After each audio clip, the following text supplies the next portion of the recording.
You are training people to disregard you right now, and you remain completely unaware of the lesson you are teaching. I have spent 40 years observing human behavior in this country. I have listened to countless individuals describe the exact same struggle. Someone does not honor them. A supervisor, a sibling, a partner, a neighbor, and they desperately want to know how to force that person to change. They want a script. They want a technique. They want a way to manipulate the outcome so they feel safe again. After 4 decades of watching this pattern repeat, I finally understood something that most people never grasp. You cannot force anyone to respect you. That is not the mechanism of respect. It never has been. But you can stop performing the actions that actively invite disregard into your existence. I need you to understand something before we proceed. I am not here to comfort you. I am not going to tell you to stand before a mirror and recite positive mantras or visualize your ideal life or any of that empty noise. What I am going to tell you comes from watching thousands of interactions and seeing the patterns hold true across generations. Here is the first thing. Cease offering elaborate justifications for your choices. I mean this seriously. Every time someone questions a decision you have made and you launch into a detailed defense, you are sending a signal. The signal is that your decisions require their permission, that you need them to understand and agree before you can move forward. You are handing them the gavel and asking them to judge you. Psychology has repeatedly shown that excessive self-justification is linked to lower perceived confidence and authority. When you explain yourself to people who have no legitimate right to require an explanation, you position yourself beneath them in the hierarchy. You make yourself smaller. You signal that their opinion holds more weight than your own instinct. I served on a community board once. A woman named Martha who could not understand why the chairman treated her like a subordinate. Every time the chairman questioned something, a budget allocation, an event plan, anything, this woman would spend 10 minutes defending herself. She would present data, she would cite reasons, and the chairman just kept questioning because the explaining itself was the issue. The explaining said, "I need you to validate this." I made a suggestion. The next time the chairman asks why you did something, say, "Because I decided to," and then say nothing else. She looked at me like I had suggested she stop speaking English. She could not imagine it. She thought respect was earned through logic. But she tried it, and she called me 2 weeks later, shaken. She said the chairman had been confused at first, then annoyed, and then for the first time she could remember, actually respectful. The endless explanations had been training the chairman to expect a vote on every decision. When she stopped, the dynamic shifted. The power returned to where it belonged. Here is the second thing, and this one is harder. You need to become comfortable with silence. I do not mean the kind of silence where you are angry inside and planning your comeback. I mean actual silence. When someone says something disrespectful to you, you do not have to respond immediately. You do not have to respond at all. Research has shown that people who respond instantly to provocation are perceived as more reactive and less authoritative than those who pause. Silence is a choice.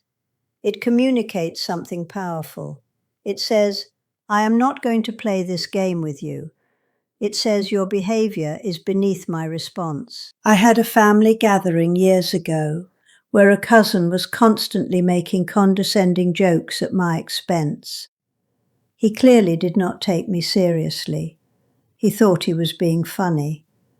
I came away frustrated. I had tried everything, correcting him, laughing it off, making jokes back. Nothing worked. I suggested I try something different. The next time he made a joke, I should stop talking, not argue, not protest, just stop, and then look at him. Just look, do nothing else. He thought it was ridiculous, but I tried it. I stopped mid-conversation, turned and looked at him for maybe 5 seconds. I said the room went completely still. He actually stumbled over his words, trying to fill the silence I had created. He never made those jokes again. What I understood in that moment was that his comments were designed to provoke a reaction. They fed on my frustration. When I refused to provide that reaction, when I just looked at him in silence, I took away everything he was hoping to get. I starved the behavior until it died. The third thing, and I need you to really hear this, you must be willing to lose the relationship.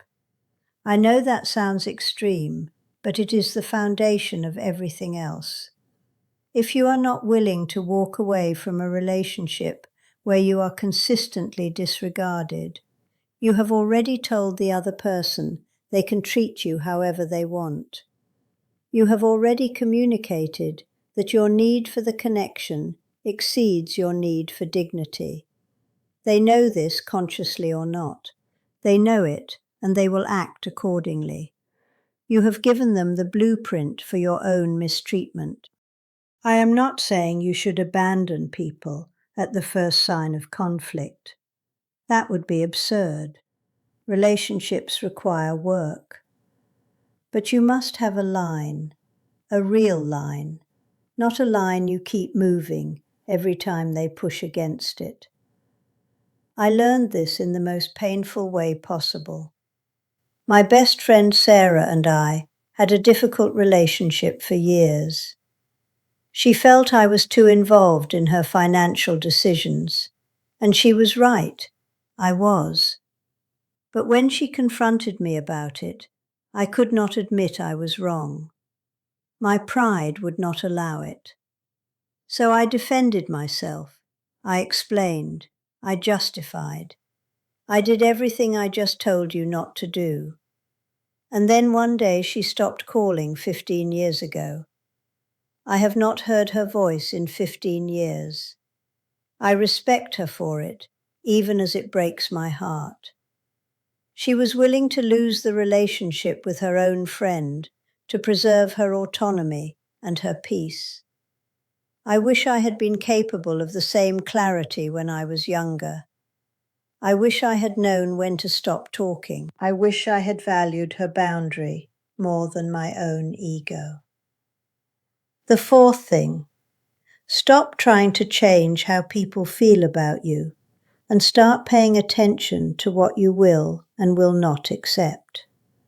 This is the mistake almost everyone makes. They focus on the other person. How do I make them respect me?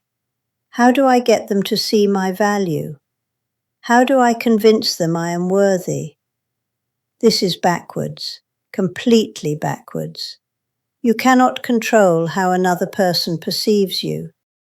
What you can control is what you allow into your life, what behavior you tolerate, what treatment you accept.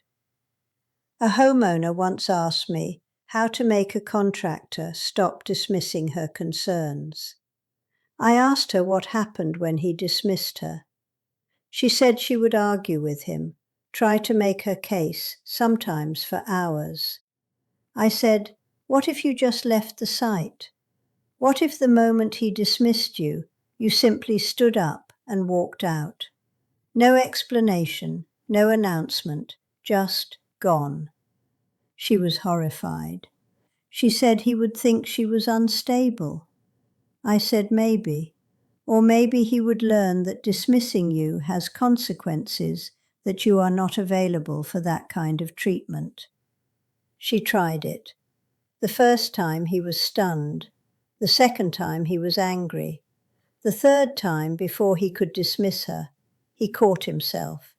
He started thinking before he spoke. She had not changed his mind about her. She had changed what she was willing to accept. And that changed everything. She reclaimed her power, not by arguing, but by leaving. The fifth thing, this is the one nobody wants to hear. You have to examine whether you actually respect yourself. Because here is the uncomfortable truth that 40 years of observation taught me. People who genuinely respect themselves rarely have chronic problems with disregard from others. Not because disrespectful people do not exist, they absolutely exist, but because people with genuine self-respect do not stick around for it. They do not tolerate it. They do not make excuses for it. They leave. They create distance. They enforce their own value through their choices and their behavior. If you are constantly finding yourself in situations where you are disregarded, I am not going to tell you it is your fault. That would be simplistic and cruel. The world is hard. But I am going to ask you to look honestly at why you stay. What you are getting out of these relationships that keeps you there despite the cost, because there is always something. Fear of being alone, financial dependency, family pressure, the hope that things will get better. These are real, I understand them, but they are also the chains that keep you in place while someone treats you poorly. And at some point, you have to decide which matters more, the relationship or your dignity. I chose wrong with my friend. I chose my pride over the relationship. She chose differently. She chose her autonomy. And even though it has cost me 15 years of her life, I understand why she did it. I would do it differently now. I would have apologized. I would have changed, but I did not have the wisdom then that I have now. That is why I am talking to you. So you do not have to learn these things the way I did. I am 69 years old. I have listened to more confessions about disregard than I can count. And here is what I know. You cannot make anyone respect you, but you can respect yourself so thoroughly, so completely, that disregard simply has no place to land. You can stop explaining yourself to people who have not earned explanations. You can learn to sit in silence while someone waits for you to react. You can be willing to lose what does not serve you. You can pay attention to what you accept, rather than trying to change what others believe. I am not going to pretend this is easy.